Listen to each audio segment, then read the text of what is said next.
He spent a lot of his life with like missing the tips of 3 of the fingers on one of his hands. Got cut off with some farm machinery. I got smashed by a postman around the bone. That's how you know you're in a We're small trying to- town. This is where I tried to cut off my fingernails off. He spent a lot of his life with like missing the tips of 3 of the fingers. Lots of injury. Scar story.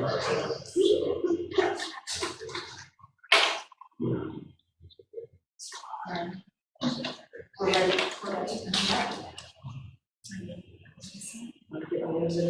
Right now.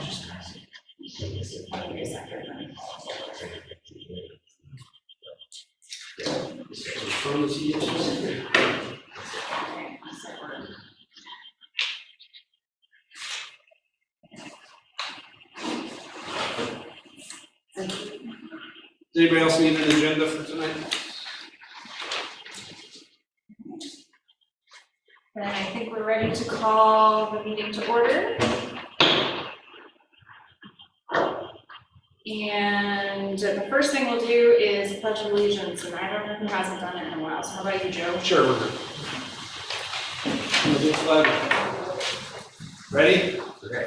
I pledge allegiance to the flag of the United States of America and to the republic for which it stands, one nation, under God, indivisible, with liberty and justice for all. Thank you very much. And our next item is approval of the consent agenda. including the out-of-state travel edition. Yes, including the out-of-state travel. And I'm ready to hear a motion. I'll move that we accept the consent agenda. I didn't have any questions, so. I'll second. Is it that amended then, to add the extra, It's in here. It was added in the packet. was it's it in not? the, It's in the packet. there's two, because there's one for boys and one for girls, and the girl, that one This is the is boys. the addition. Okay. Oh, So we need to So we amend the do agenda. have an addition that looks to be quite similar. Go in Is the it the same place, right? Richard? same place? Yeah, Probably the same dates, I didn't memorize the dates. Mhm. For the boys basketball team as well. So if anyone has any questions, I do have a copy of it right here that you can read through, but it looks, We've been doing that for a long time. It's just that COVID knocked it out for a couple of years, but.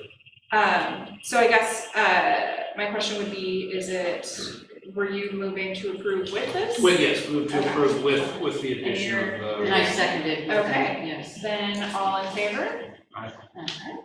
Passes 4-0 with 1 absence. Okay, and then we have the request for agenda modifications, which there's one, right? there's one to move agenda item D1 up a little sooner to C1. We'll just bump everything on C down by 1 item, and if there's no concerns there. That was the modification, Yeah, correct? thank you.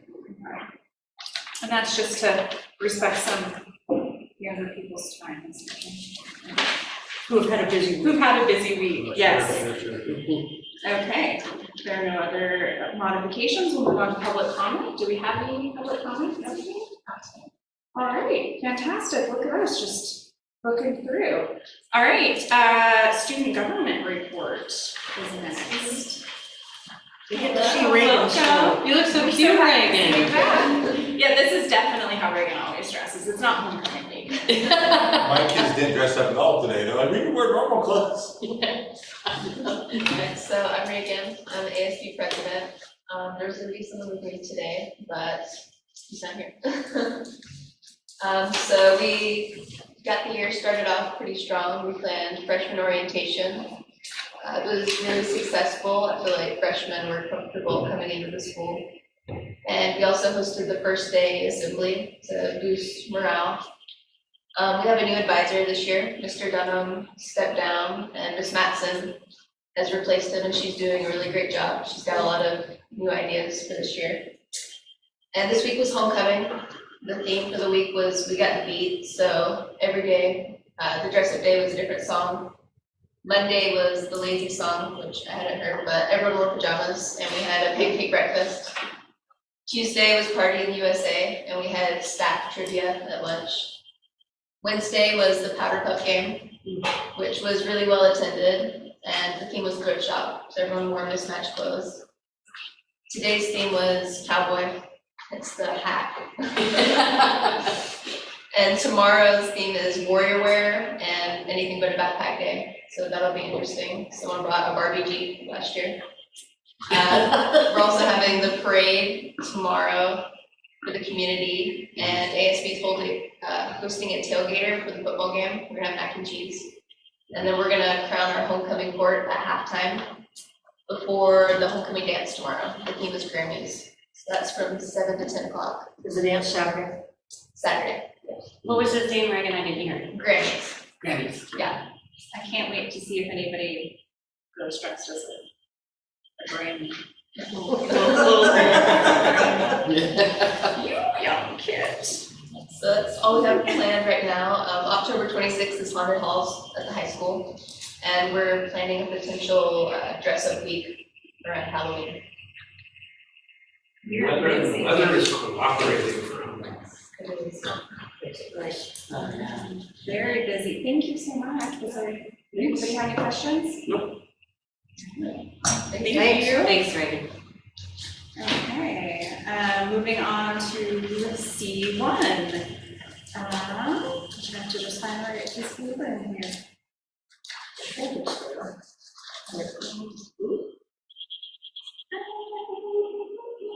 I don't actually see it in here. Michelle, do you have the, Oh, it's right, never mind. right here, Got it. hiding right in front of me. Okay. We have the good fortune of having 2 student representatives from Philomath High School to the school board who will share responsibility, who were selected yesterday. Very grateful to have them. We'll let them, we'll put you on the spot and let everybody know just a little bit about yourself. And then we will be able to swear them in. We know it's a busy week. We didn't know what your plans were, so we wanted to do it early enough. So if you need to disappear and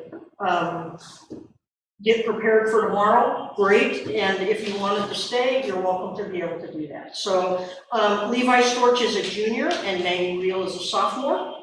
And they'll be sharing the responsibilities. So I'll let you guys figure out who wants to share first. It's Levi's birthday. Oh, wow. Since it's your birthday, I'll go first. I'm Maggie. I'm super excited to be here. I am in theater, I do band, I also am athletics, I play tennis. I love Philomath High School. I think it's a great place to be. I would like to work on making it better and more secure and making students feel welcomed. Because high school is a very hard 4 years because they're changing a lot, and I want to make that as easy as possible. Good. I'm Levi Storch. I'm a junior. I participate in part of art club, participated in club culture, done theater on and off in the past. What else? I'm part of the Marys River Youth Watershed Council. There you go. Yeah, I don't know, that's a little bit about me, that's one of my, probably already. Well, happy birthday. And as our gift to you, we're gonna have you stand up in front of all of these people and be sworn in. I think we'll just have you both go at the same time. And at some point I will say I, and then I'll gesture to you. And that means when you repeat that back, you'll say your name. Okay, do you have a copy of it also? Do not. Okay, well, this will be fun. I will talk slowly. So we'll have you come up for photo op, right? This will be fantastic. I'll try to keep it short so that you can repeat it back to me. And I'm just going to read before the repetition the beginning of this policy, which is that the board establishes a position of student representative on the Philomath School District Board. A student representative shall not be a voting member of the board. I do think we might have to update that to allow for 2, but you guys are good. I Okay. think it says representative or representatives in the AR. In the AR, okay, Yeah. perfect. And this is your oath of office. So I, Levi Storch. so you guys are gonna repeat after me. I, blank, will support the Constitution and the laws of the United States. Levi Storch will support the Constitution and the laws of the United States, The state of Oregon and the laws thereof, state of Oregon and the laws thereof, and the policies of the Paloma School District, and the policies of the Paloma School District, and will discharge the duties of student representative on the Paloma School District Board and will discharge the duties of student representative on the Paloma School Paloma District. School District Board. It's a test, to the best of my ability. To the best of my ability. There we go, and you have now been sworn in. And thank you so much. Congratulations. Real, How you spell? R-E-A-L. Oh, okay. And you were a sophomore? Yes. A very talented someone who I have seen before at some school. Thank you, appreciate that. Yeah. And I'm going to arrange time next week to connect with Levi and Maggie and Thank you so much for give them volunteering. soup. Oh, I think I was supposed to go read some, that's why I have 2 copies. I was supposed to give you guys a copy to read, so all of that, I'm really sorry, that was entirely my fault. Also, I really enjoyed it, so I'm not sorry, but, welcome, and thank you both so much, and also you are all free to leave because this is a wildly busy week for you all, so you're welcome to stay, but you're free to leave. So thank you so much. And then I'm going to move on to our next item, which is, yeah, you've done your time. We have Jason Hay from LBL ESD here to talk to us. Welcome. Thank you. Got a couple of handouts, or just one handout, I guess, for you. Thank you for having me. Thank you. Move the extras with the shelf here. All right, thank you so much for having me. I am here as the superintendent of the Lynn Matt Lincoln ESD, and both my colleague, my assistant superintendent, and I go around and talk with boards every year. We end up taking half of our 12 school districts and to make sure we visit at least one time to each school board. And the primary purpose is really to foster and develop relationships with each other, give you a chance to ask any questions, because the ESD is here to serve your school district. And we provide a lot of different services that through economy of scale that typically smaller districts most definitely benefit from more than larger, but even our largest district, Greater Albany Public Schools, benefits greatly from having a collaborative or services that would be very specialized. Things like occupational therapy, physical therapy, school psychologists, special education testing, technology. So one example that I've been using this year is that we have a technology department that has probably 5 times as many people in it than even our biggest district, because we have all these network services and we support some different software programs.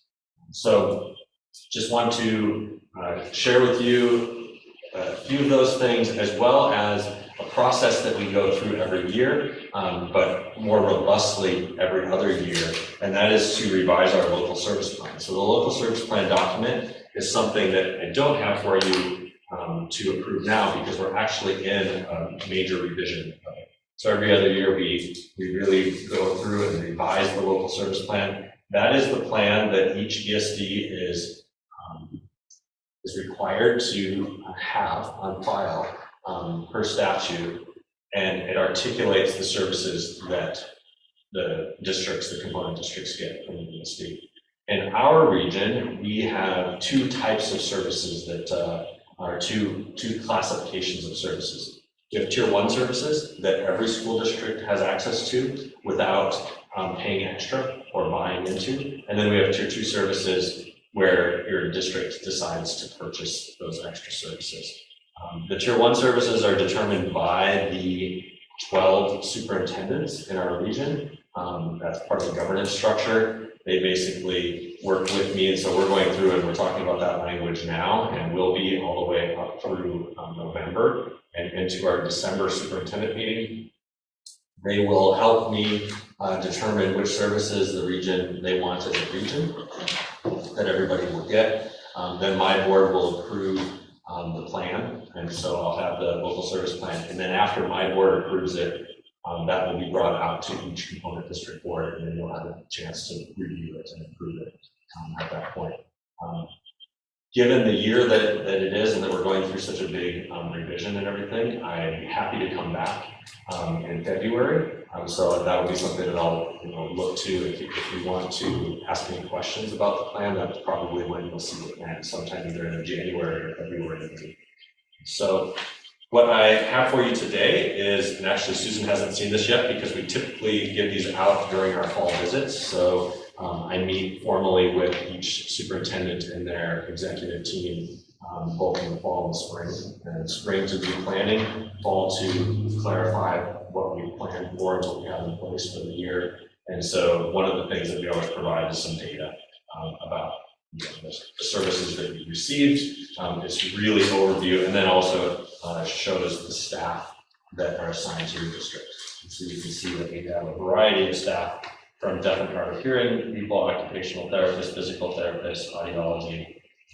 You can see the whole list of staff there. So with that, I'll pause and see if you have any questions for me. I'd be happy to answer you.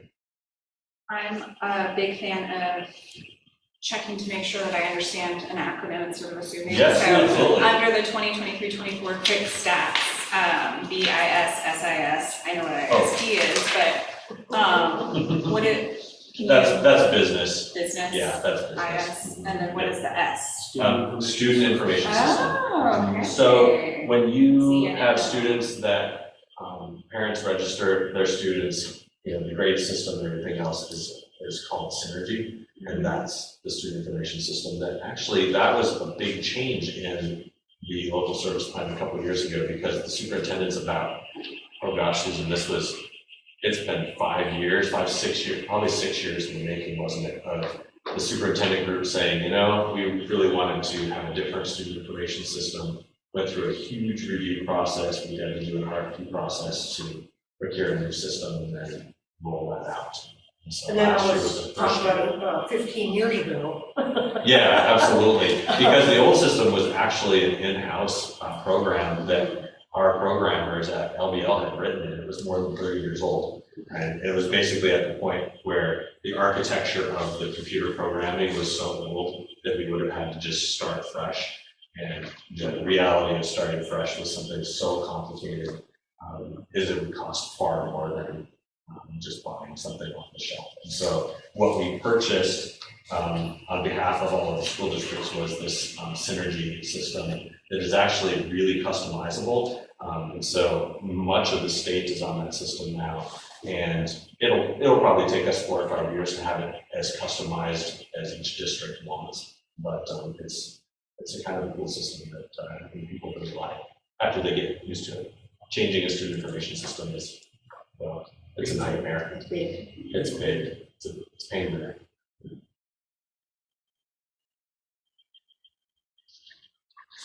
Any other questions? I'd just like to be able to add, if I might, that Jason and Nancy, the assistant superintendent, have been very inclusive of representatives of the superintendent's group and of related people. So when we talk about the business components of the plan, Jennifer's a part of that. When we talk about special ed, Kelsey's a part of that. When we talk about technology, Mark Neville is a part of that. And so it really is about having that inclusive voice of being able to look at the information together and be able to make decisions as a collective. So it's been highly inclusive as a process. I appreciate that. Thank you. Yeah. As we've gone through this process, what I've been talking with my team about and conveying to district folks is that I am entering into a revision process as agnostic as possible. I think sometimes ESDs, I've watched ESDs around the state have challenges with their component districts because they get very, like, they're protecting their staff and, you know, what they're doing in the past, and I think we just need to serve the school districts the best we can, which means I need to step back and really listen. That's what we're trying to do. Thank you very much. Thank you for your time this evening. You are also released to wireless. That's great. Sometimes I stay longer, but I do have a family thing, so. Thank you so much for your Thank you time. very much. Safe travels. Yep, take care. All right, and then that brings us to the association reports. EA? Nicole sent me a note that said she is not feeling well, so she will not be here this evening. Okay. And OSDA? Do I come up with? You If win. you want to, you're welcome to. You can stand and orate if you want. I'm Mary Callender, and I'm with the high school, and we just had our first meeting of the year, so there's not a lot to report. But they wanted me to talk about that we have a new officer for our chapter, and that's Cole Wilson, who's an IA at Clemens, and he's serving as our secretary. And also just was asked to mention that October 17th is a contract work day for most classified staff. Though it's not a student day, but we'll be busy with in-person and online trainings and working in classrooms. So just, that's the first time that's happened in a while, from what I understand. That's next Thursday? Yeah, the 17th. Okay. Yeah, so we're looking forward to that. But that's about all I have. All right. Thank you. Thank you so You're welcome. much. Thanks, Mary. Thanks. All right, now on to C3, which is titled School Stuff. Yeah. We'll start. He's so eager. He is so eager. That's right. We wanted to be able to, this is kind of our new addition on the agenda, is to be able to take a look at different school things and reports from different principals, student groups, things like that, that start to get us into a place of hearing more and more about the nuts and bolts of the schools. And so tonight Steve is starting that. He's also going for Fulham Middle School. He's going to talk also about some strong relationships with the Fulham Community Foundation. And then we have a presentation from the Special Education Advisory Committee. All right, well, welcome. Thank you. Thanks. It's nice to be back. So we're off to a great start. One of the ways we measure that at the middle school is just by attendance and by engagement and participating activities. So this week, just like high school, it's a Spirit Dress-Up Week. We try to mirror that. We change it to be middle school, sort of different days sometimes. So it's going well. Students participating. We don't do numbers. We try not to tabulate everything, just because for those that don't participate, it's not about a negative thing for them. So we don't really tabulate that, but it's happening, right? And there's people that are participating, which is great. I do participate every day. I normally try not to sometimes, but this year I did. So, all right, but cross country's going. It's a 6th, 7th, and 8th grade sport that's sponsored by the school. 57 students. And so that's about a 1/6 of our student population. I mean, that's pretty incredible for a school our size, like 57 students participating cross country. Our home meet is October 21st. And so we'll have, upwards 300-400 participants on that day being there. How many schools is that? I don't know. Roughly? Could be up to 10. Wow. I mean, it just depends on the size. I mean, ours and Lions Calling and Shetland are like the largest. And then we have a number of smaller schools that might be 10 students, 15 students, something like that. So it's sort of a big deal. So if you are coming to park at the middle school that day, you might park way away after school. Yeah, archery is a program that's one day a week on Wednesdays after school, led by John Hanson, one of our teachers. We have average about 25 students showing up this year, and then robotics, which is sponsored by Fred, which is the high school robotics team, has a middle school division, and we have 31 students that are signed up and attending. So I mean, you start to take those numbers together, and there's a lot participating in just this sort of season, right? PYAC sports that involve 6th, 7th, 8th graders. I have the 7th, 8th grade numbers. There's 36 students in volleyball, 24 students in football. And so again, those are students probably not participating cross-country, but they might be, some double up, you know, and so these are just sort of things we track and watch to see things that we have the numbers on. Other numbers that it might be really interesting to talk about at some point is like 4-H, like how many students are involved in 4-H, right? Because that's another activity that involves some of these kids, but not some of these kids, and this is their thing, right? And so that's another way to sort of gauge, like, our kids are doing more than just showing up to school, then going home sitting on the couch, which is sort of this, I mean, it's reality in a lot of places, but I would say here in Philomath, that's not the reality for the majority of kids, right? They're active in doing, it's family, it's community, all those things, which is we really pride ourselves in being a part of, and enhancing that, being a part of that, encouraging it. So whatever that is for students. Today they meet for Battle Books, and we had 15 students show up. That's the first meeting of the year. And so that, again, that's something that will continue out through the year. The other numbers we'll look at is when theater program will start up the season in December. We typically have upwards of 80 to 90 students involved in the program. That's from stage crew to lighting to tech crew to actors on stage, you know. And so, again, our students are doing. And so when we talk about measuring what is happening, it's academics super important, right? That's one of our main missions, it should be here. But all these other pieces that go into who our students are very, very important. So I thank the board for encouraged budgeting and encouragement of us to have these activities and sponsoring that and paying for coaches and advisors, because that's an essential part of growing up and being in school. So super thankful for that. So, Is the wood shop still operational? the wood shop's operational. We're now at 4 classes. Wow. That program, way back when, it was full 7 periods a day. It was wood and metals, and then teacher changes over time, went to woods. It shrunk all the way down to 1 class period a day. Built it back up to 3 periods a day for the last number of years. Mr. Starr was a teacher, and he wanted to work half-time. It worked out perfectly for him to do that. He's retired now. We always have more students that want to do it, so we have a teacher now that does that 4 periods a day, and then does fitness 1 class period, and our leadership class. So Mr. Silva. Mr. Silva, yeah. So we have a lot of students participating in that, and you know it'll hold up to 16 students in the classroom at a time safely. We look at like 15 is kind of our target where we want to be at. So you know that's 60 students or so, 55 students a semester, because they only get 1 semester a year, so possibly 120 students going through that program a year. They duplicate from year to year, 7th and 8th grade. So a lot of students in that too, right? Because thinking about my middle school years, I think the 2 classes that were most useful to me, when you look back on it, were home ec that I took in middle school and woodshop that I took in middle school. You know, it's just those kinds of hands-on things where you learn life skills, I think is really important. I appreciate archery because my kid is obviously not athletic, because he's my kid. He's a 6th grader and he can't be in wood shop. He's like, I hate it. Then he found out he could do archery. He loves it. So it's good that the kids that don't do sports, there is something else they can do. For sure.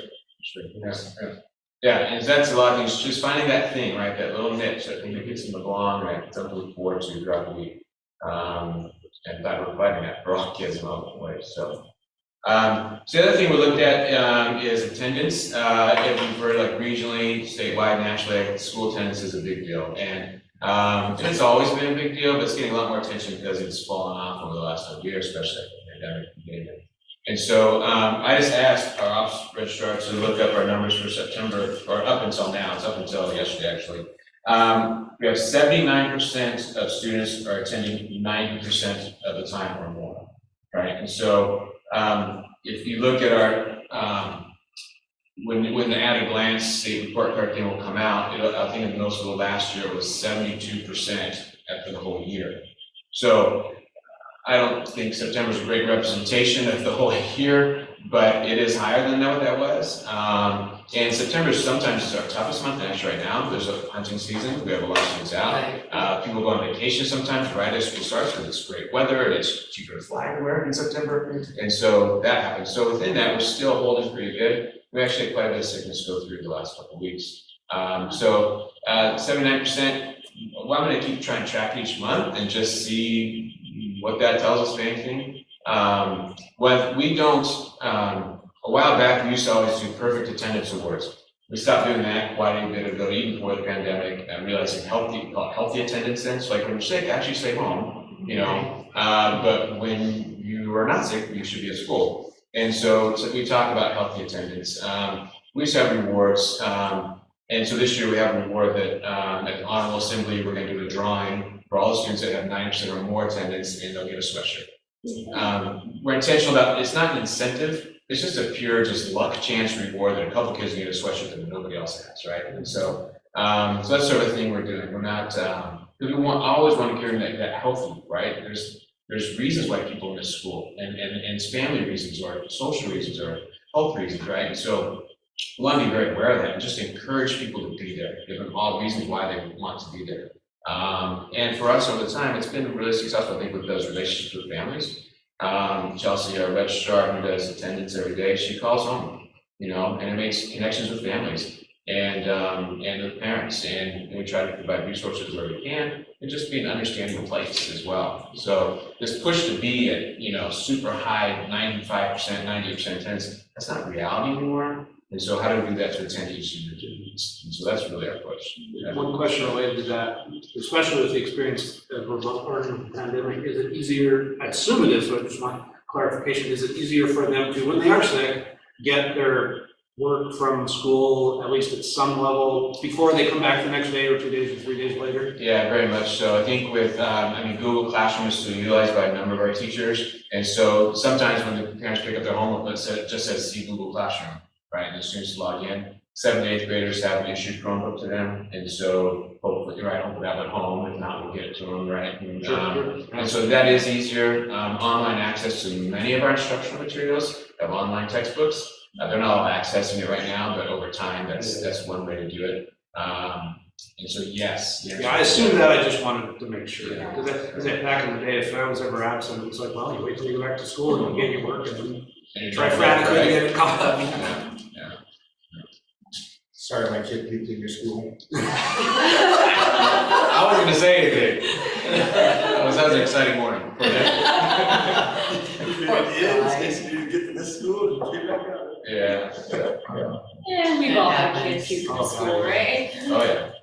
So things coming up, just sort of highlights, parent conferences right next week. And so for us at the middle school, the way we do it on that, well, this year it's Wednesday evening, we do what's called arena style. And so all our teachers are in the gymnasium, spread out, and so they're all in one spot, and parents can go and talk to the teachers they want to and have brief conversations. It's actually a community sort of social event. You see many families and parents and kids just standing around and talking to each other. So it's actually really, it's different. It's not your standard parent conferences where it's just you and the teacher in the classroom. On that evening, on the following day, that entire rest of the day is where you can be in the classroom with parents and teachers sort of in a more private setting. And so that's also like, you can make appointments or you can just come in and see who's available at that time.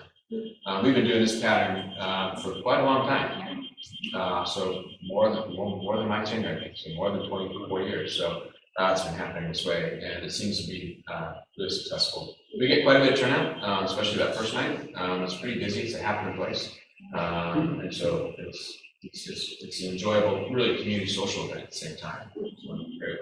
I always appreciate it because I get to touch bases with the teachers who might not be teaching my kid that year. Right. Seen it for a while, so, yeah. And then also this month, I said the home cross country meet, but then October 21st through 24th is our Hero Challenge. Hero stands for helping everyone respect others.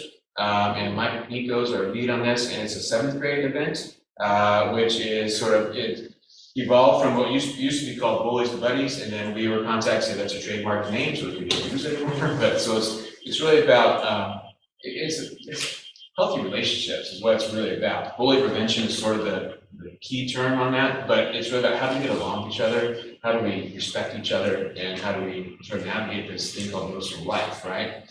And so in the morning, it's a lot of team-based activities with that theme, and then they go to the OSU high ropes course, and they're strapped into harnesses, and they're up on poles and wires, 30 feet in the air, and sort of challenging themselves and challenging their fears and how to overcome that. And that's a big part of the conversation too. So Mr. Pico, Ms. Ambrose, and then our new PE teacher, Mr. Witt, will be attending that with the students throughout that week. So they go for one day, so there'll be like 30 students a day that participate. And so that's in the third week of October. And it's a wonderful event. If you want to visit or see it, just let me know. I'll be glad to do a tour guide. So it's really cool. And then a Veterans Day Assembly is coming up November 8th. Again, that's another highlight in middle school. It's one of those assemblies that super proud of, and that we've traditionally always done a very good job honoring our veterans in our community. And so that's on the 8th, November 8th, at 8 to 10 a.m. in the morning. So right first thing at school. So again, you're welcome to be there and see that and be a part of that. So it's a very special moment. For me in particular, coming from a family that's all veterans. So. Can I interrupt and just say Yep. I was there last year? That was such a great thing. I loved that assembly. That was really special. Thank you. Yeah, you guys did a good job. Every has its own little flair. It's always a little different speaker, different thing. Sure. But it always, it's just, It was so it's good. it's very good, very heartfelt. So Yes. it's great. And then Turkey Bingo's back. Turkey Bingo, if you don't know what that is, it's November 22nd. It's the Friday before Thanksgiving. This year, our performing arts team is putting us on. So Shannon Webb, who's our band, choir, theater instructor, is leading it. And Turkey Bingo is really playing bingo, and if you win a frozen turkey. And so before COVID pandemic, this was running for about 15 years, and we were getting to the point of having 400 or 500 people at the event, and it's a big deal. So it's coming back, and hope to raise money, and all will go to the theater, the performing arts, so band, choir, theater, sort of the money goes to that. And so, so November 22nd, 5 o'clock, high school, 5:30. Should have taken time, 5:30ish at the high school, going to 8 o'clock. You said a local turkey or true club gigs? These are your very These are crop butterballs, turkeys right? from Poultry Farm, yes. There's about 60 of them in my. Yes, yeah, it's not the wild turkeys, sorry. So Yeah, We've got a question from them. Can I just add on to that? First of all, the entire performing arts are just so excited for that. We're so excited to bring that back. And also, I think that'll be really good for our just general performing arts and theater, because, sometimes the budget's a little tight and we can't always do things we want to do. So even just like $100 or like however much we make will be super helpful. It'll be more than that. Yeah, I know, I'm just saying. Yeah, I know. And I would encourage people to donate to the performing arts program, just because you can. Absolutely. So the last thing from middle school I had to present tonight was just I wanted to make sure I say thank you to Joey DiVangelo and Brian Vaughn. If you haven't seen the the new old sign on Chapel, it got knocked over this summer, and so they repainted it, reestablished it, put it back up, and it's beautiful. They just got it back up yesterday, so. I'm It's on Chapel, the sign back. Yeah, that's good. So it looks great. I haven't been by since it's been up. I was wondering what was going on at that corner. It's like, I didn't remember the sign, I guess.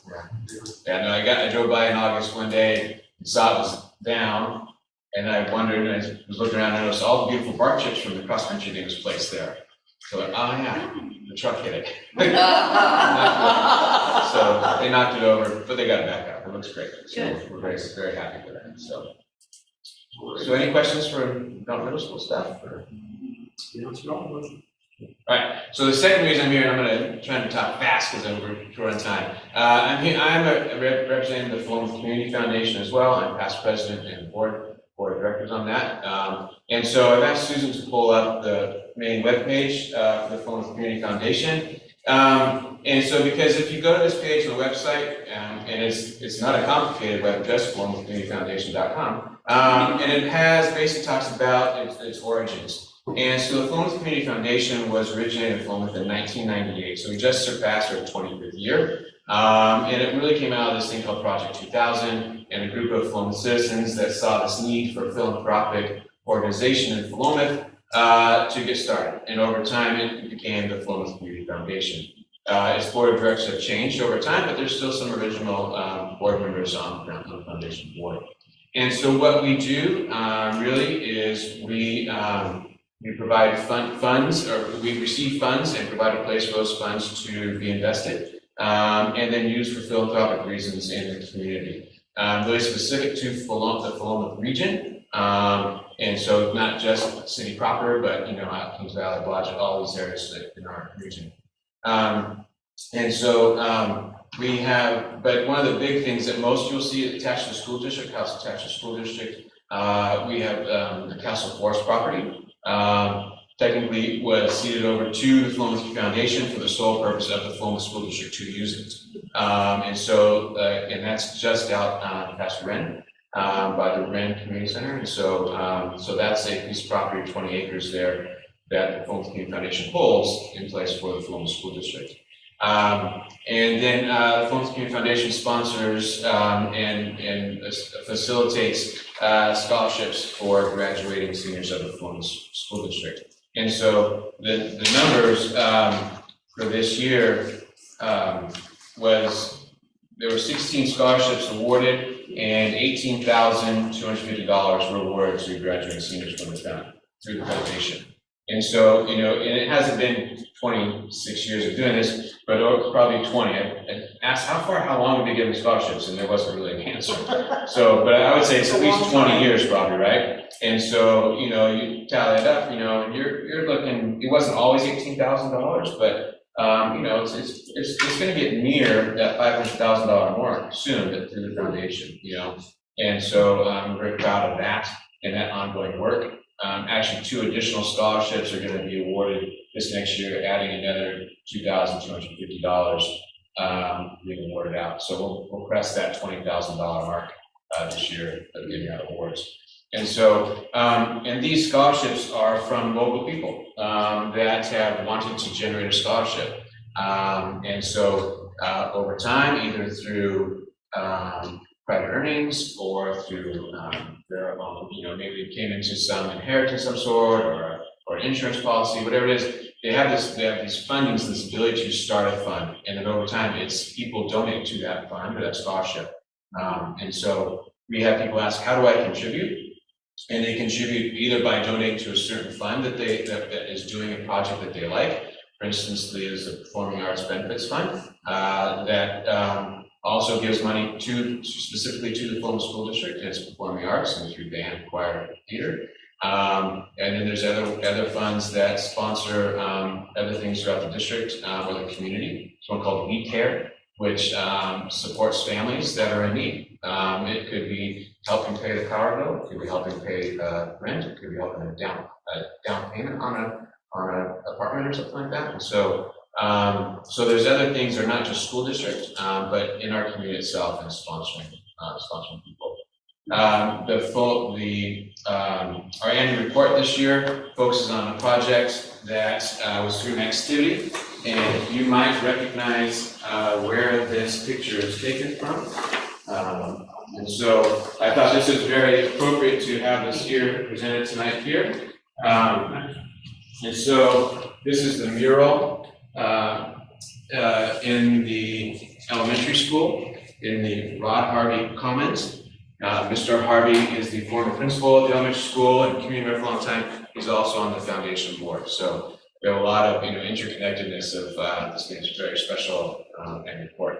In that report, you'll see that how funds are used, the mission statement, and how we distribute grants to people. And so that's a very fast, quick overview of the foundation. Thank you. You're very welcome. Any questions? Thank you so much. Thank you. Thanks. Thank you, Steve. Yep. And our next item is Sia. Barbara Newlands, I'm the chair of the CSU. So we're going to be looking at an event.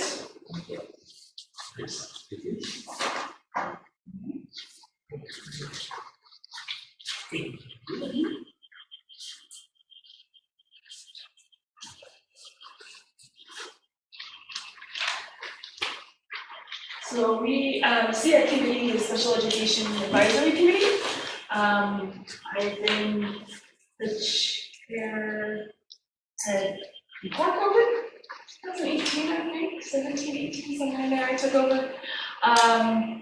We meet the first Tuesday of every month here in the district office, or here, this is his district office.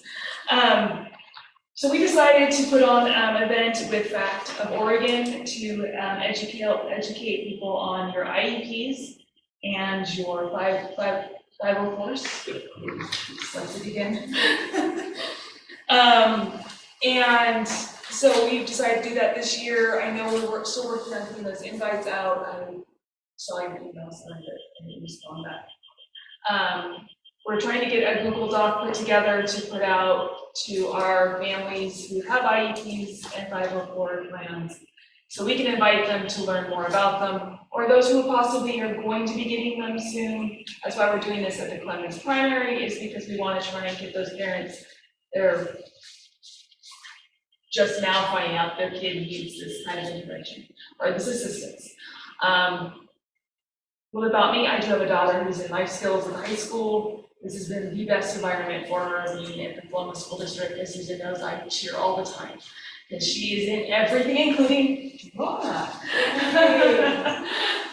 So that's what we're doing this year for our event. I think we're also going to try and do one in May too, but it's going to be early intervention.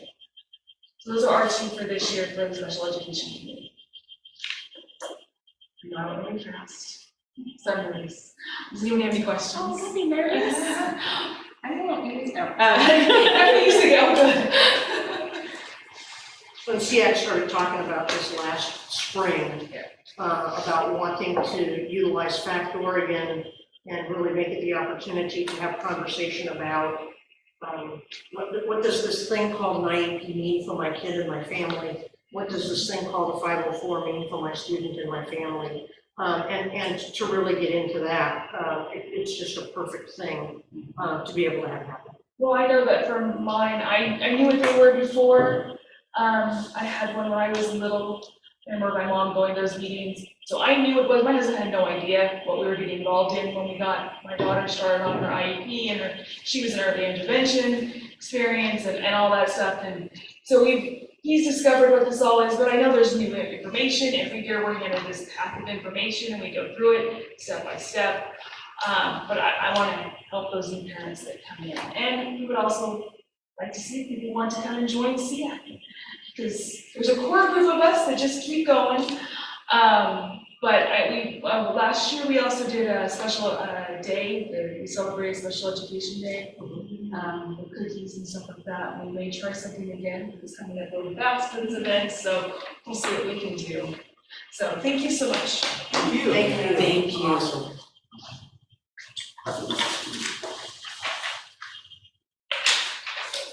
And we'll move on to the superintendent report.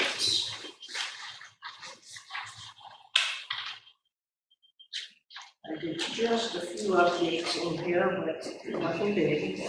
My first one was a big one, but I needed to be able to make an ad, and that was staff congratulations, because this has been something that's been brewing since last spring.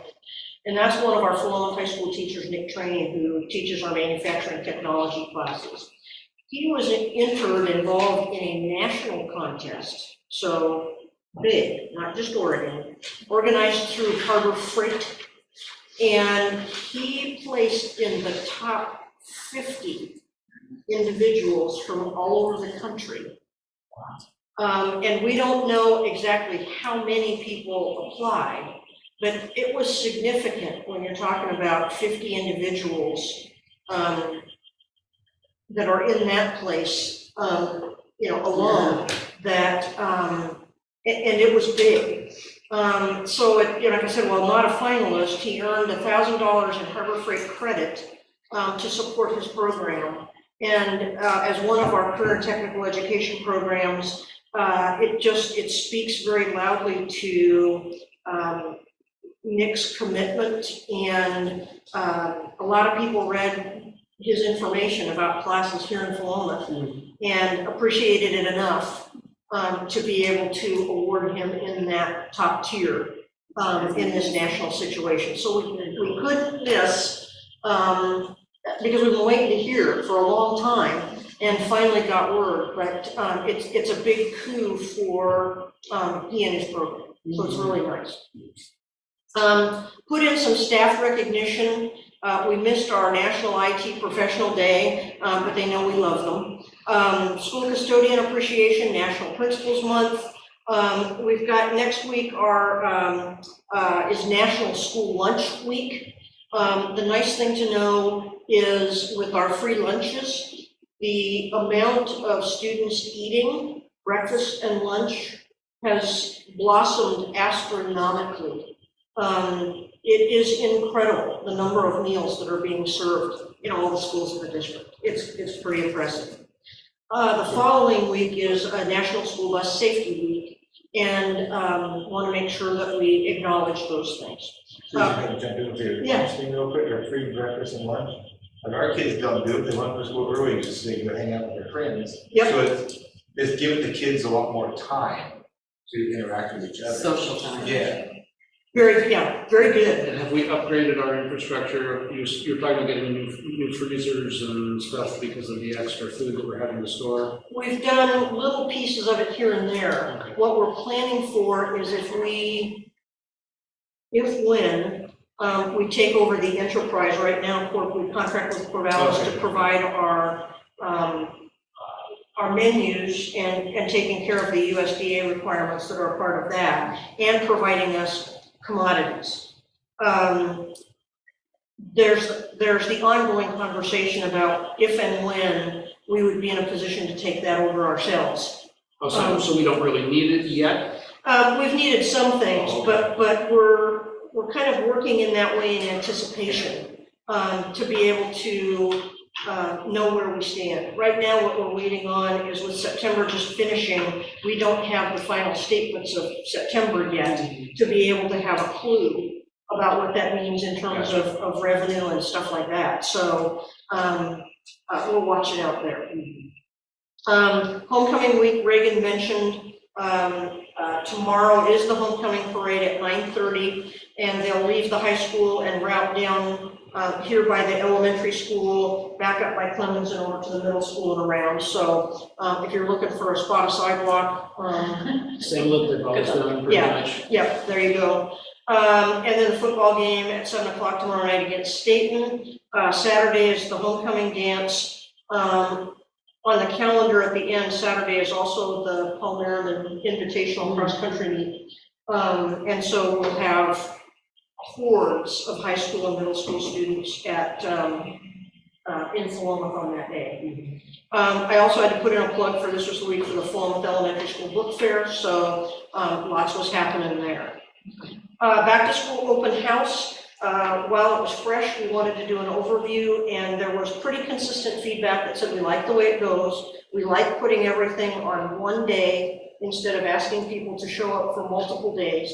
And the only shift really was the high school saying that instead of following the student schedule, which they've done, they may look to a more open classroom experience where students can go visit with teachers as they want to, as opposed to having to follow a schedule. So really pleased with the turnout and really pleased with the way that it's been set up. Integrated guidance I mentioned, so we're beginning to gather all our submission information, and that has to do with all these programs that were listed that we applied for 2 years ago, and now it's back to what's the application process again, and what's the input we need, and all those kinds of things. And so at the November meeting, we'll come back with a review and a request for approval to be able to submit our budget and be able to have those programs moving forward. So that'll be a big process too. I put state assessment results in here. The full state report cards have not yet been released, but put in a couple of pieces about the state assessment results that were in the media release. And one of the things I wanted to point out is if you look at participation, which is what these rates are, you will see that it's interesting that the state wants 95% or more of students to participate in state assessment. But there is an option based on federal law that says you can opt out of language arts and math. And so for a myriad of reasons, we have students and families who are opting out of the testing. And it might be test anxiety, it might be it pulls me out of class, it might be I've got 2 AP classes and am participating in softball in the spring and it's just too much, I don't have time. I mean, there's lots of reasons. I don't believe in them, anything. But you look at, Blodgett's participation has continued to remain high, but you're talking about 30 kids. Well, actually, you're not talking about that many because you're only talking about 3rd and 4th graders out there. So we're talking about 10 kids. The other thing that we know about that is when you're looking at 10 kids and one student accounts for a 10% swing in your data, those are the kinds of things that we look at as well. I'm going to share a little more about Philomath Elementary School, some information we received. And you can see that 90% of students roughly have participated this year in those tests, which when we look at the results we're going to look at, make those numbers more credible. Whereas if you look down lower in the Philomath Academy, and most of the Philomath Academy students are of high school age, and they also have a lower number of students, and so it's kind of like Blodgett, you get that same effect. But you're looking at 25% or 27% of students participating. At Philomath High School, 53% of the students participated in language arts, 47, almost 48 participated in math. So it used to be that we would look at state test results programmatically to be able to look at what are our improvements and how are our programs going. And it makes it real difficult to do it when you only have half your students participating. And that's where we're looking at what are the more local measures of things that really tell us consistently how our students are doing. And then the students who participate in this testing, which we want, it's almost like that is a piece of verification, if you will, that when we show growth throughout the course of the year and there's success in this from somebody who participates, it just says, yep, this fits. So I wanted to point that out, that when we see the report card, we will see some things about percentage rates and about performance that often do not include every student. And so where that has typically been a teachers will look at that, community members will look at that, and they'll say, oh, that school, they're just not doing very good at all. And when we take it into consideration with what the participation rates are, we got to put all the pieces together. Is there a way we could encourage or discourage opting out? I try every year, Yeah. and I have to do a plan to the state every year about what are we going to do to encourage participation. When we put information out, the statement is, when students participate, it helps us measure the health of our systems. Please consider participating. And, we do the best we can. Right, I remember when it used to be mandatory. Right. So the performance piece that we got that was pointed out to us, and it's nice to have friends that point things out to you from LBL staff. We looked at the indicators this year for our 3rd grade language arts, and that jumped up 5% to 59%. 8th grade math dropped. Now this is a composite of the district, and so what I'm in the process of doing right now is taking a look back to what does that mean for Philomath Middle School versus Kings Valley Charter School versus the Philomath Academy. How do some of those things weigh together?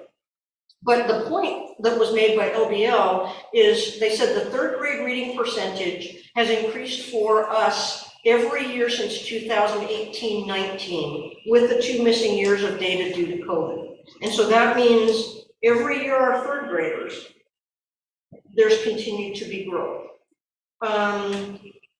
So the state average in reading for 3rd grade is 39%. And so we're looking, even though 59% is not something we always want to write home about, when you look at a state average of 39%, and the tests are not easy, and we're 20% ahead of that. Speaks volumes to some of the things that we're doing, and I believe it has credence with the work that we're doing in our response to instruction and intervention, our RTII work, that's coming along. And then they told us Paloma School District is among only 12% of districts in Oregon with over 50% of third graders on track. That's a nice kudo that somebody picked out of that, and because our participation at the elementary level is just up over 90%, there's a little bit more credibility to that than if it was 50% or lower. So it's just good information that we have to dig into more to be able to find where we are and what it means. So, and then the report cards will come sometime this month. They just haven't put out when. Have we ever done a comparison of test results compared to the student's GPA in that, their grades in that subject matter? Not recently, but that's a good. Because when you've only got half, I've looked in the high school specifically because that's what I taught. Yep. You only have half the students taking the test. Are your top students opting out?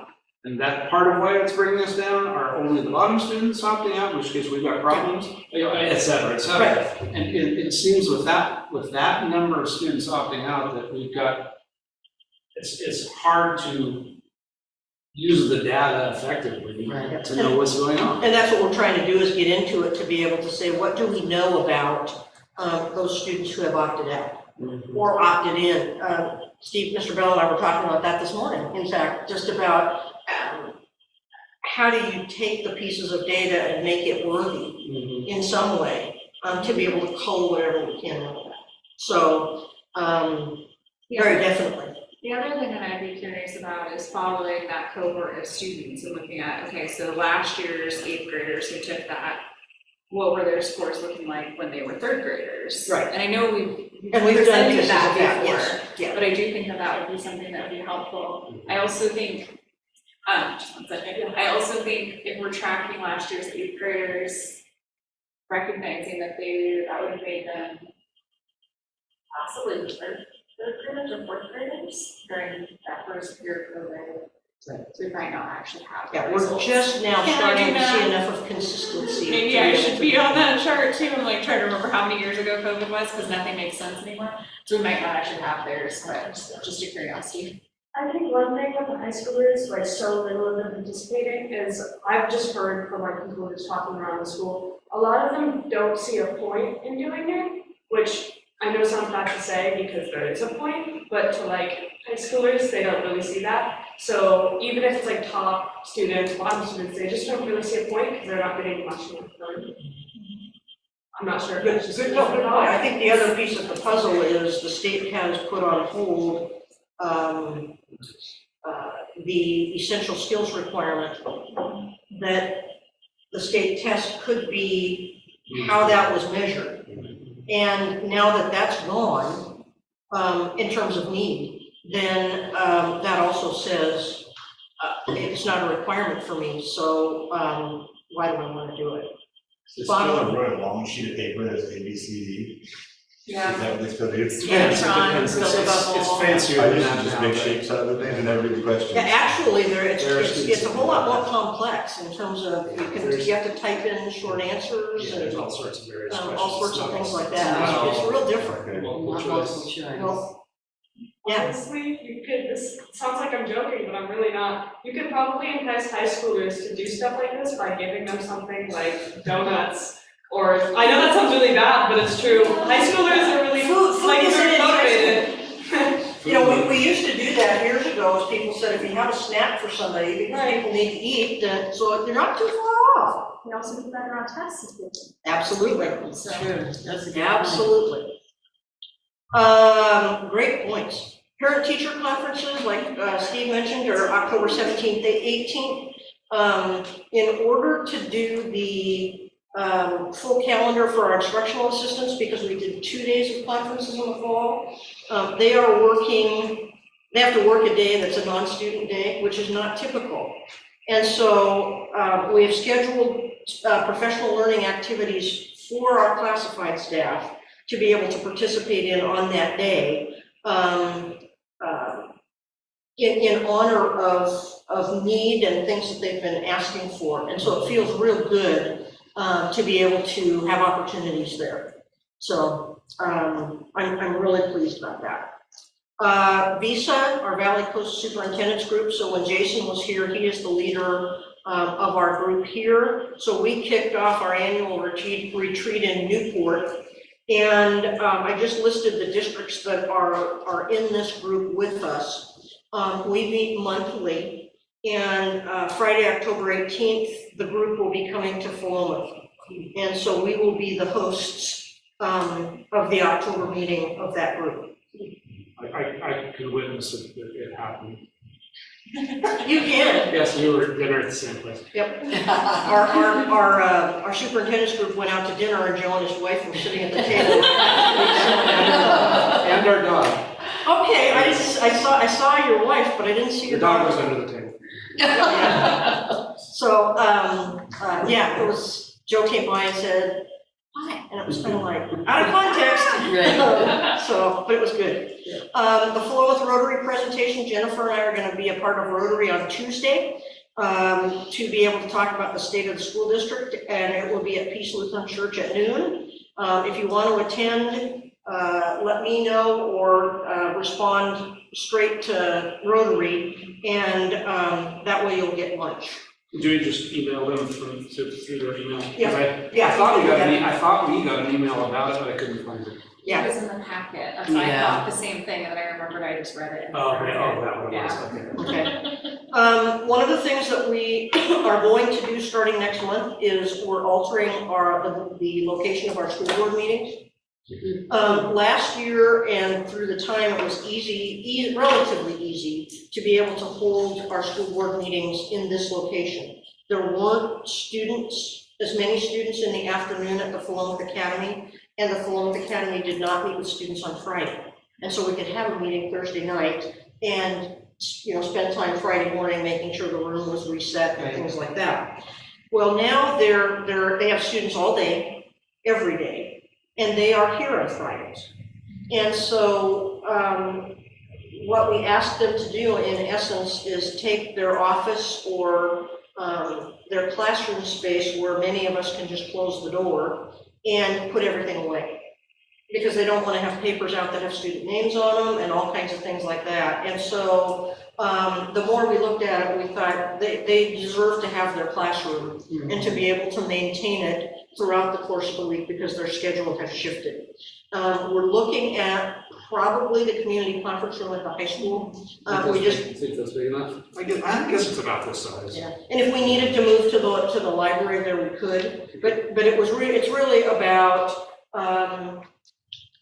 we need to respect where the Philomath Academy is at, and wanted to announce that it's time that we give them their opportunity to be able to do business. So a lot of years we did it in the Philomath Middle School Media Center area, so. Yeah, and so we're still, doing the finalized part of it, but that's where we are with that. Okay. The dates to remember have all the homecoming stuff on it. I also put all the Veterans Day assemblies on here. The one I don't know about is Blodgett's going to do their own thing, and I don't know what time that will be. And as soon as I find out, I'll let you know, because I know that Veterans Day assemblies are a big highlight for many people to be able to participate in one of those. So that's my report. Thank you. Are there any other questions? All right, we're gonna move on to the financial report then. Most exciting. Like I said in my letter, you can see that our enrollment numbers are down from last year. We had a spike last year, now we're a little bit lower. While we wait to finalize or finish kind of analyzing where we are in enrollment, we'll update our estimate and membership and revenue with ODE, which is what they use to calculate our state school fund payment. I'm also waiting for our tax roll assessment, see where that comes in, because that's a part of the calculation too, so I'll wait till everything finalized and update that. But the drop in our enrollment won't cause as drastic of a difference as it would have if they didn't use the expanded ADMW, like I mentioned in the letter. So if we drop below the ADMW number from last year's calculations, they'll use last year's number, so it won't be as drastic of a drop. But I think we will still lose some state school funding this year, just because of our enrollment drop. And we also have to wait to see what districts around the state are doing with the rest of the enrollment for the calculation. So just a heads up, we'll have some conversations to have about that. The auditors will be here at the end of the month. I just submitted everything to them today, which was a huge weight off. Yay. That was a nice scoop of the day. In your packet is also an approval for the security door lock system contract. We're finally, I think, ready to go with that. The technology crew has worked hard to get that quote to somewhere where it's reasonable to get things moving. And then, what else did I have? Oh, Susan mentioned about food service, and I just wanted to let you know the September numbers were triple from what they were last September. I knew they were more, but I didn't dare open my mouth because I would have said the wrong thing. Right, and we're about to, our numbers right now are about the same as they were last October. So we're probably in around doubling our October number. So it's been a big boost to that program. We have adjusted some staffing time just to accommodate all the extra meal pieces. And one last thing, Erin asked for a little bit of information about the PERS contribution rates. You guys maybe have seen some information come out that our PERS rates are increasing for the next biennium. These new rates take effect July 1.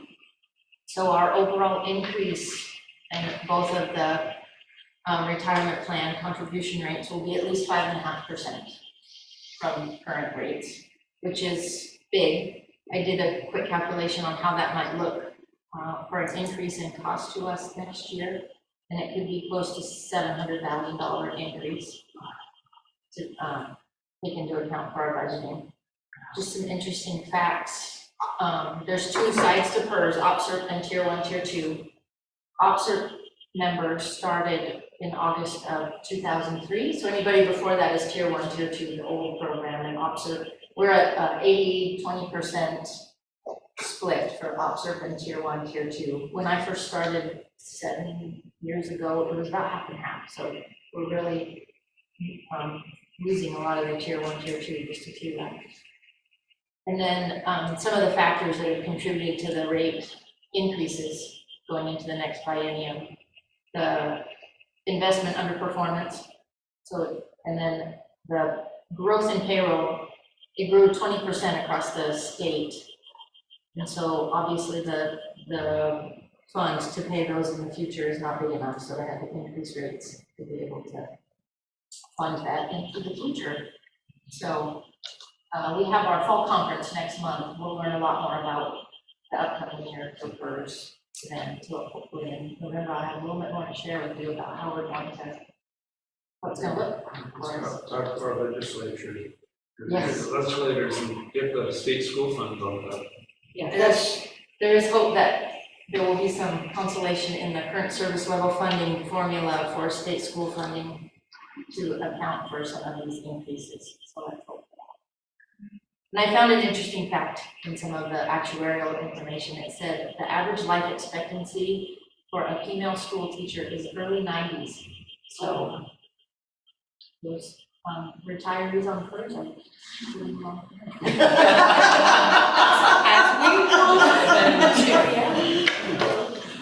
I think that's all I have for you. I have a question. What does OPSRP stand for? Oh, sorry. I can't say, I don't know exactly. Oregon State Pension. Public pensions, retirement program, something. I'm sorry. But yes. No, it's okay.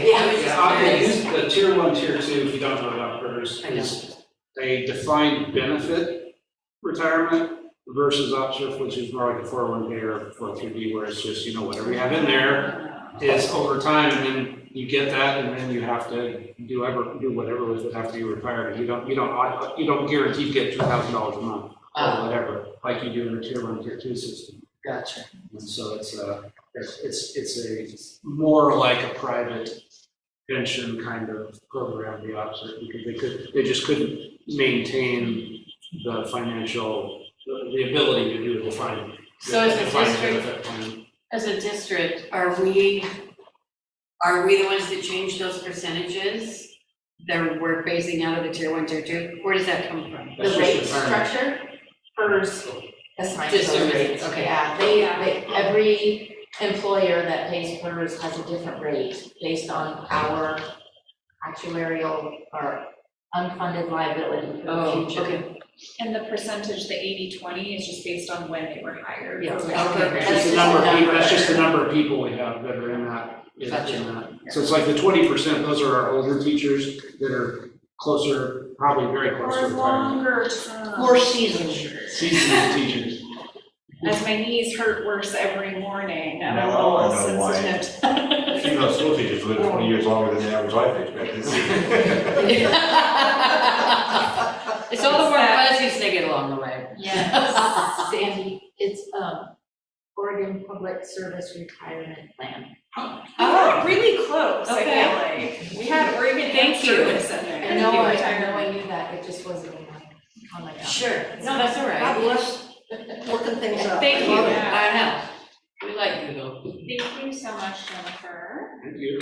Moving on to strategy and discussion, we've already done the first point. The second point will be safety and security updates. Yeah, I was asked to provide an update of some things that we've discovered and where we are. And one of the things I started out with, I do a lot, I like vocabulary, and so I do a lot with terminology and definitions. And so when we hear the term safety, we look at workplace injuries, accidents, illness, financial hardship, threat of harm, emergency incident. And so when somebody says, or when I say, we need to address safety, it's huge. And so when we talk about we need a safety committee, typically our safety committee has worked with the workplace injuries, accidents, facility, things like that. And the emergency incident threat of harm is kind of more of a command central sort of a thing. And so I wanted to put that out there so that it's recognized that we're also at the same time trying to split what needs to live where and what needs to be connected together in a variety of different ways. So it really is a convoluted word. And so wanted to be able to give you some updates since our work session about a month ago. So we talked about the recommendation was to look at policy EBCA about safety threats. And so we've got that language in queue for whenever our policy committee meets to be able to make sure we can update that language. Each of our schools have scheduled their required drills, and there needs to be at least one each month. Fire emergencies is the typical that comes through. We have to do earthquake emergencies at least twice each school year, and safety threats at least twice each school year. I also added in bus evacuation drills, and that's the bus company that works with us to be able to do that. But those we have to do in the fall and spring too, and that's looking at things like if students go on field trips or things like that. We have to be able to, make sure that it's not just those students that ride a school bus, it's every student. And so those become important. Earthquake emergencies, the Great Oregon Shakeout is coming up on the 17th. It'll be a day for us with no students, 10/17 at 10/17.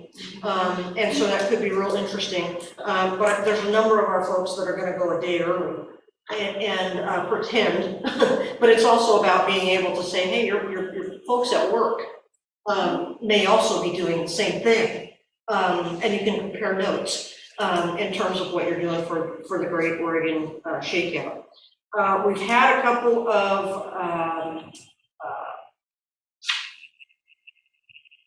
lockdown or secure in place drills, and most of it has been for students and staff to be able to hear the sounds of the alarms and how they differ. So in both of those, in both of the instances I know of at the elementary school and at the middle school, students didn't leave the school, but they said, you're not gonna leave, typically you would leave during a fire drill, here's what the fire drill sounds like. And they rang that for students to be able to hear, and then came back and talked about what do you do when we lock down or secure, and then hit that button to be able to, and ask students specifically to listen for the differences between those alarm sounds, so that they would know. And we're also at that point, information gathering in terms of we're verifying the locations where alarms can be heard or not, and we're verifying the locations where announcements from a school intercom can be heard or not. And so those are the things that are also helping us to gather data. I have a meeting tomorrow with Philomath Police Department Chief Dave Gursky and Philomath Fire and Rescue Chief Chancey Ferguson to be able to renew our safety conversations, including threats. And it's an initial foray into who needs to participate in what sessions, and how we need to move forward in that way. And so we just set an initial conversation that the fire department, for instance, has communication and incident command. Those people need to be a part of what we're doing. And so it's just really our opportunity to say, what can this look like, and what do we need to be able to do that? There's another point that we'll come back to, a piece of that safety. The proposed update this evening for the replacement of the electronic key card system is on our agenda for approval. That is something that technology brought forward to us last April as being a consideration of what we would need to do. And we'll talk a little bit about that later. We're looking at the resurrection of the full Philomath School District Safety Committee to be able to look at the facility, injury, accident,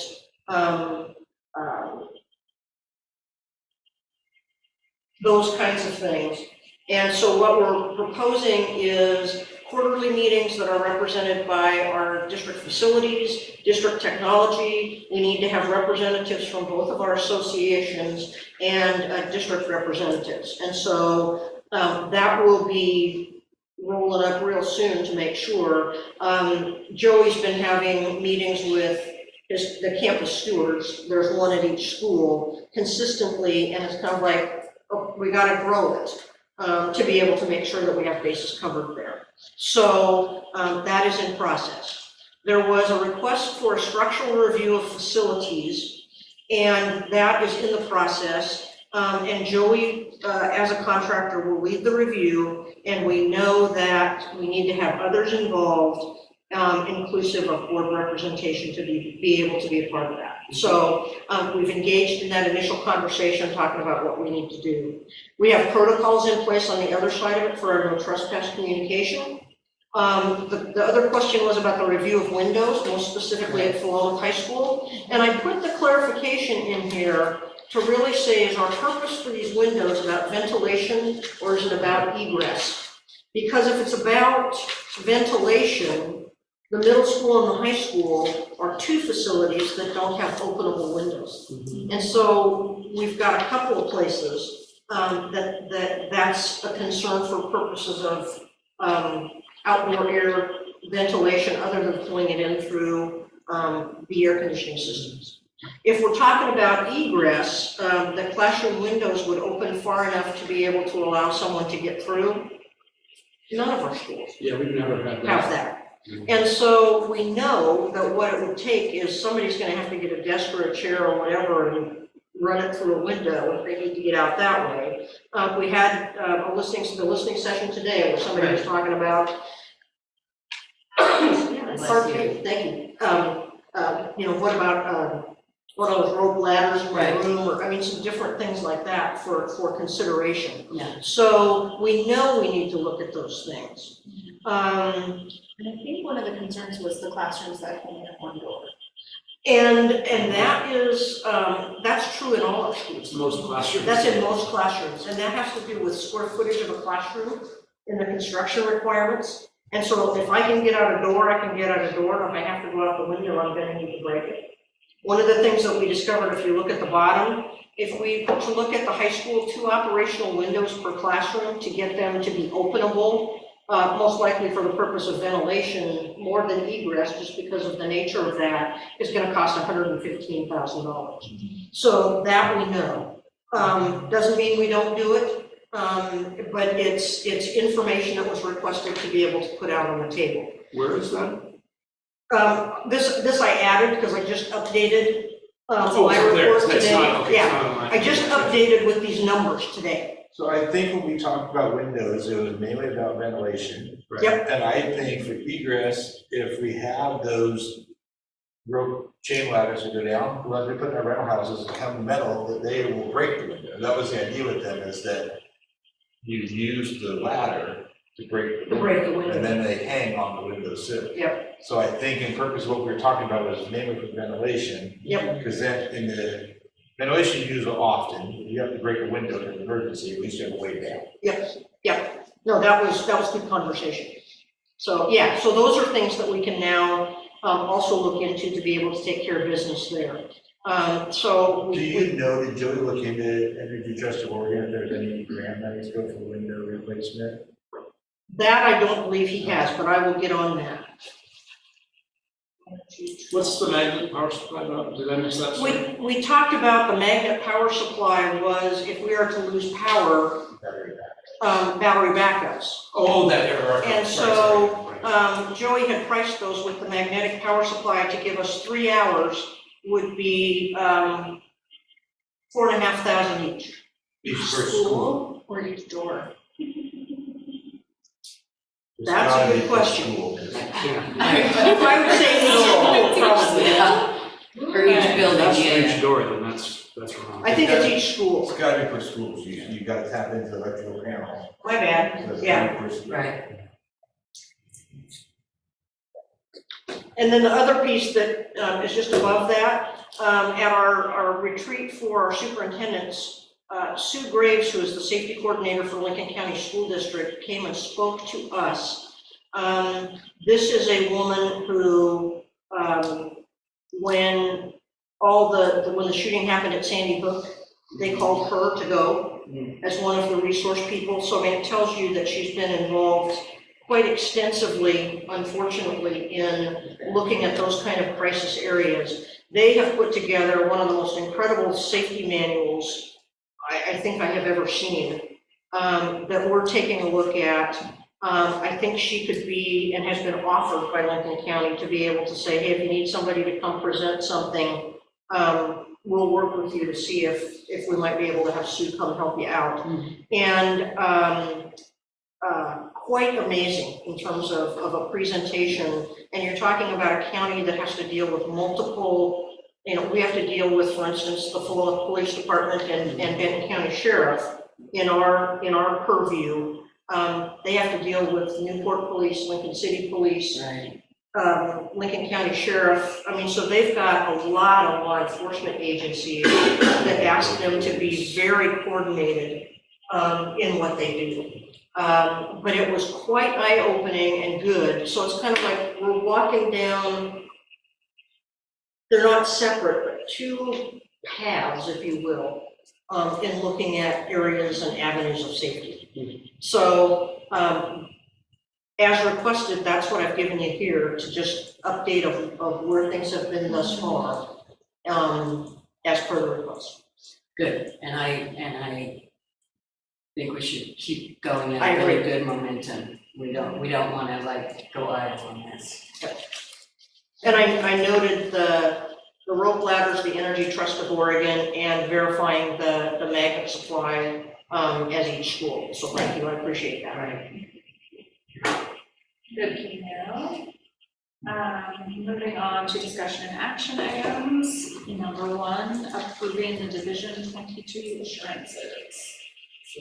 That was all put in. We have those in our packet. You have those in your packet, and I have, and I didn't choose to share it.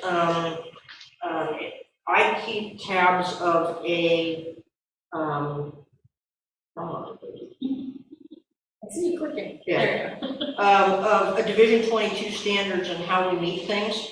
So for instance, I've got the general information, and then it goes into what are they, did we meet, and how did we meet? And then I get into the specifics of, the first one is district curriculum. So I plugged in here, what is the administrative rule that's attached to it? This year there are some, 24, 25, there are new things that will be coming along that I've highlighted in yellow, and then talk about how we've met them. And part of that is if somebody takes over Division 22, or somebody needs to know how we've met, then we've got the backup documentation. I don't share it because it's got, in terms of the places they want to make sure, for instance, that we've got certain people licensed in appropriate ways. And so it actually is the opportunity to take a look at is when do these people's licenses expire? So that we just have that from year to year to be able to know. So it's just to let you know that I have the backup information about how we do that. The state asks for the submission of the whole. We went through that in all August, everything was either in compliance or we don't have to do it, basically. Yeah, And then so under the explanation, some of these we're updating this year and the rest of them were good. So guys, if you're ready for it, I would move the next step. Would anyone like to second that? I'll second that. Okay, and let's vote. All those in favor? All right. Thank you very much. 4-0, 1 absence. And then the next item is our surplus item, which we had in our packet. Was it a television? Yeah, that's right. On a cart. Yep. I'm open to approving that. So just Is it something we actually need to vote on because it's under a certain dollar amount? Do we have a threshold for dollar amount for approval? That I need to look at. What is we can approve it. I mean, I would move the approval. Okay. So are we approving buying it or selling it? No, getting rid of it. Or that's what I thought. Just get rid of it. Selling or donating. Well, that's what I wanted to make sure. Yep. Yes. Excellent question. Okay, so I've I heard a move it, motion. please. Do you want a second? Okay, and all those in favor? All right, we're good. All right, we're good. 4-0 with 1 absent again. Our next item is approving our superintendent's goals, which we all received a copy of in our executive session meeting. I guess the only thing would be we're approving these pending finalizing some additional details over time, but we're very, I would say we're close enough at this point. Do you want them read or? I was just gonna see if I had them to. If not, oh yeah. There they are.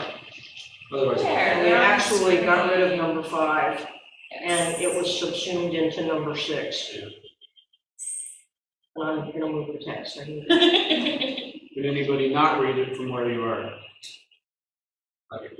Otherwise, I can read it. No, you said to review and to recommend. That's me right here, barely able to get a little bit fuzzy at this distance. Okay, But I am open to motions. I second. Okay. I guess we're only So different. I don't know who said first. Who said it first? Ryan's But- Okay, fine. Ryan, and we've got I a second. seconded. All right. All those in favor? Thank you. The very motion much. passes 4-1. And our last item under this section is the security system upgrade. Any further explanation that we need, or? I'll let Jennifer chime in too. It was one of those things that, we talked about needing that last year. We're in a place where the system that we have still works. But making updates to it gets harder and harder and harder because of the software system and how creative Donna needs to get to be able to make those kinds of adjustments. The threshold of $100,000 was not met, but it was close enough that we thought we got to come to the board. Sure. We have to look at, because of the contracting about prevailing wage, that's all part of what we need to consider. And the initial input needs to be done by an electrician. And the more we've talked about it, because when Mark Neville talked last spring, he gave us equipment prices, but didn't give us labor prices. And so that was kind of why we got into sticker shock when Mark brought back the information.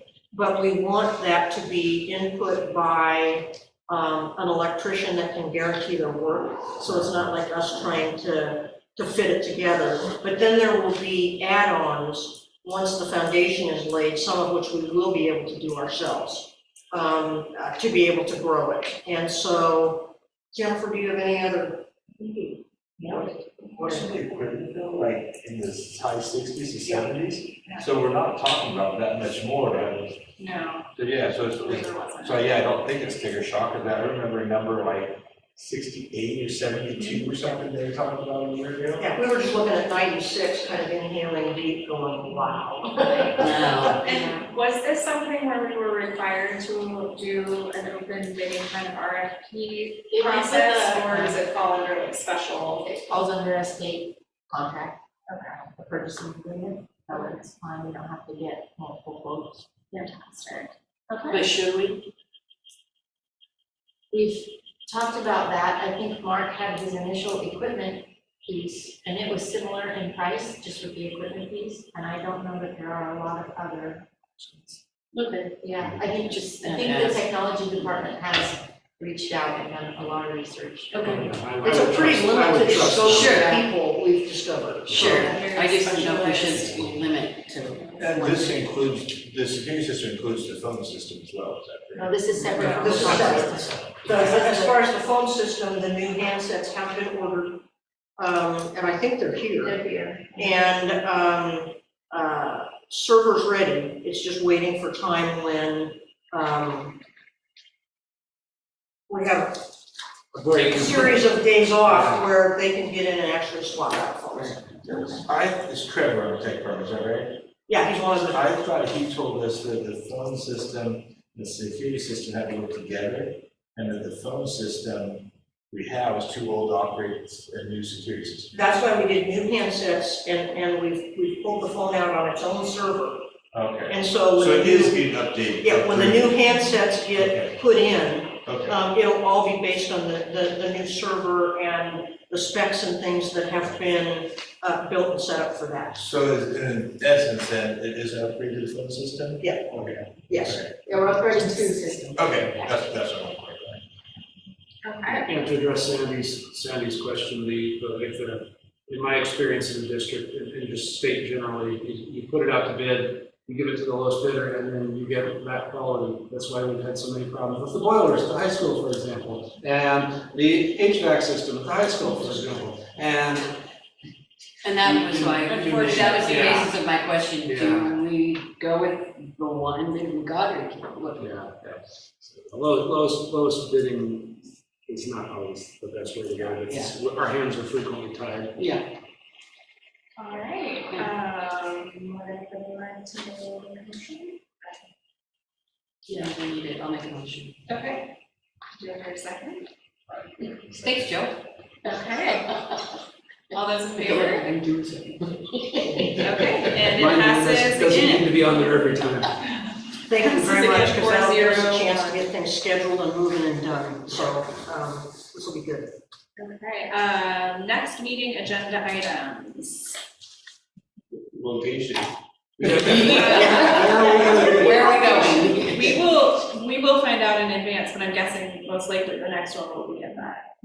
That's my guess, but you'll know in plenty of time. Yeah.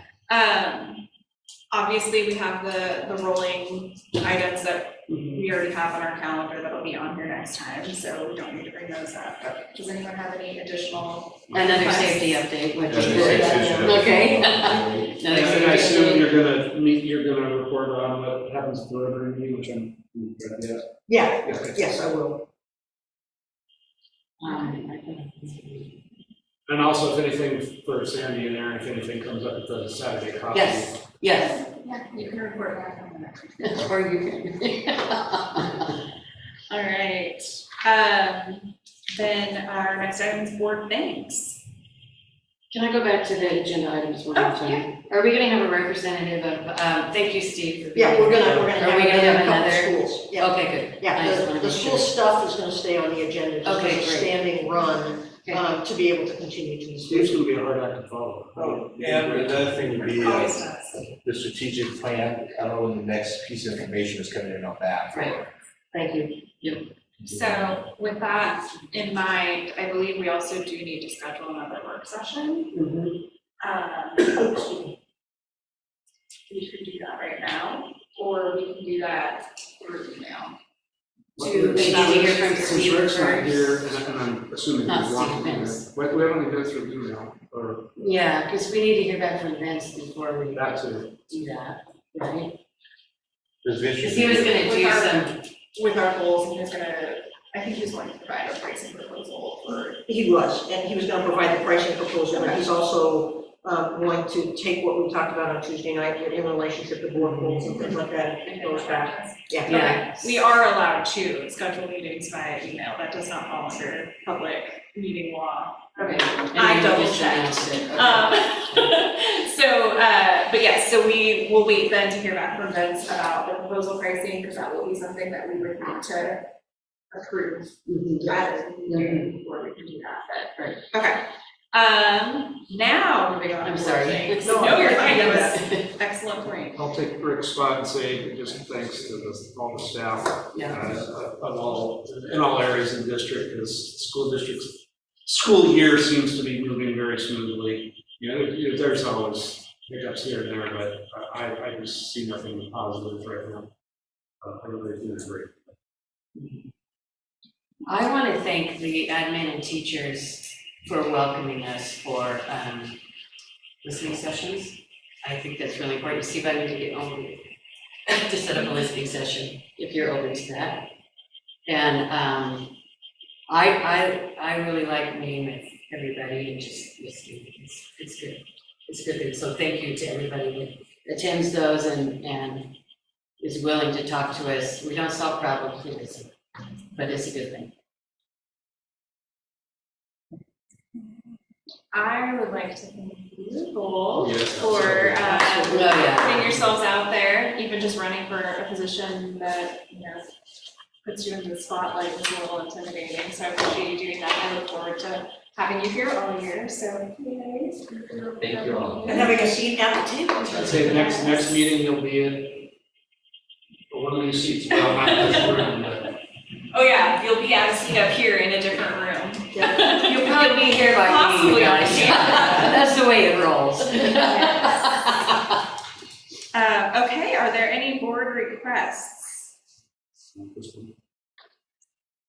Yes, okay, well that moves us on to adjournment and me having to do this again. I don't know why, I just really dislike this noise when I'm holding the thing. Thank you all so much. Thanks, Eric. I don't like it when I'm not the one holding it, but when I'm holding it. Well, I like to do it really hard. I can barely even hold anything right now, though. I was trying to take notes and my hand just started burning. Thanks very much. This I